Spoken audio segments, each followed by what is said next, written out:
Today we'd like to visit a little bit about nutrition or feeding for breeding.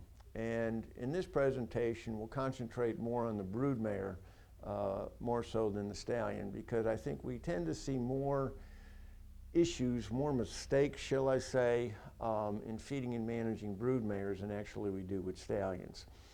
But with feeding broodmares or feeding for breeding, one of the very first basics that we need to discuss is body condition of the broodmare. Plenty of actual research that's been published in scientific journals backs up what we essentially know from practical experience, which is that mares that are either too skinny or too fat are going to have reduced reproductive performance. Now, the reduced reproductive performance won't necessarily be the same, however, between a mare being too skinny or too fat. Mares tend to have a, shall we say, a checkpoint where they become fertile in regard to body condition score.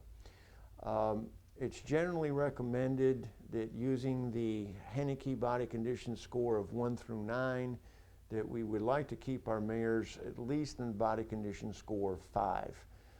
From a practical standpoint, that essentially means that we can't really see the ribs as we stand and we look at the side of the horse, but if we take our fingertips and run them across the mare's rib cage, we can feel those ribs very easily. If we can actually see the ribs, or the hips and the back and the withers become prominent, these mares on the average are going to be too thin to present us with consistent and successful rebreeding and reproduction. Now, I know of many mares that, yes, they have been that skinny, that have become pregnant, and they have delivered a healthy foal.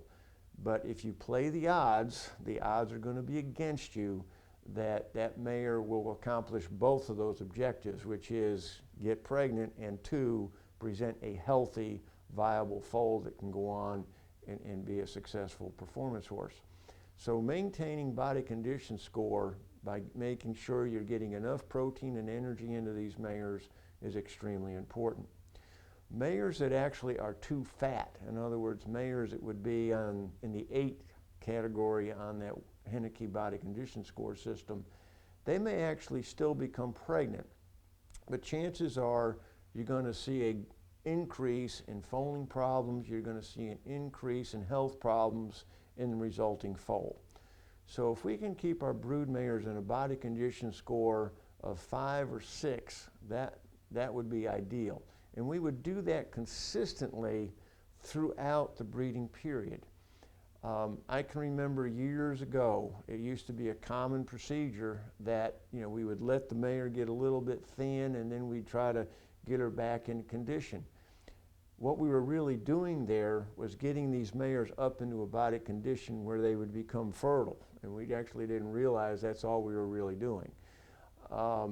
If we keep these mares in a consistent body condition score throughout the year, again, on a consistent basis, you're going to have a better pregnancy rate and you're going to have healthier and more viable foals. If your pregnancy rate on an individual farm, is running below even 85%, chances are there's some things that can be looked at in the nutritional program that might help improve that. And I don't want to use that as a cutoff point, but I see so many farms where people say, well, my pregnancy rate or my foaling rate is only 50–55%. In which case, there's lots of things we can probably do to improve that, especially on the larger farms. Now, obviously, if you've only got 2 mares and one of them doesn't foal, you've got to put that into perspective. But again, body condition score, that's where we start. The next thing that we need to pay very close attention to is feeding the brood mare in such a manner that the foal is going to be born with all of the nutrient stores that it requires in order to grow healthy and optimally during that first 30 to 45 days of life. For example, as you know, when a foal is born, it obtains its primary immunity from the mare's colostrum. And then also common sense tells you that for the first several weeks of life, its primary nutrient source is the mare's milk. Well, understand that mare's milk is actually deficient in certain minerals in particular. For example, copper and iron levels tend to be very low in the mare's milk. There's a reason for that. Iron and copper can bind up the proteins in the milk. And so therefore, the way the Lord designed this program is let's get the copper, iron, other trace minerals in the foal before it's born, and then that way it'll use those stores its first couple of weeks after it's born while it's consuming milk.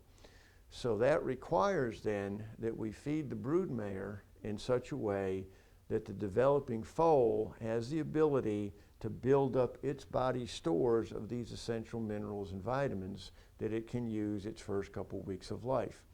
So many mares are housed out on good pasture grass, good forage, and they may not need a lot in the way of grain. So it goes back to our rule of thumb that if you're feeding less than 5 or 6 pounds of a commercial type feed to a broodmare, she's going to be mineral deficient from the standpoint of developing or supplying those minerals for that developing foal. So it's imperative then that these mares receive an adequate mineral intake.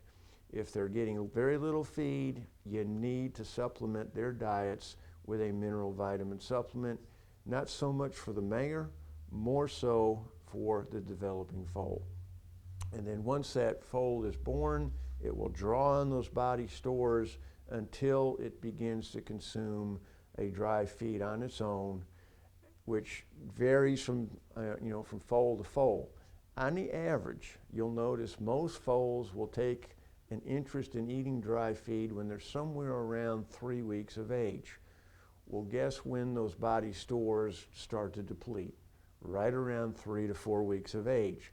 So you can kind of see how all of this fits together. So maintain body condition score of the mare 5 to 6, preferably. Make sure that mare gets an adequate intake of minerals and vitamins. And then when the foal is born, right around 3 to 4 weeks of age, make sure that it's going to receive some type of dry feed when it takes an interest in consuming dry feed that's also going to provide those minerals and vitamins that it needs to grow and mature healthily.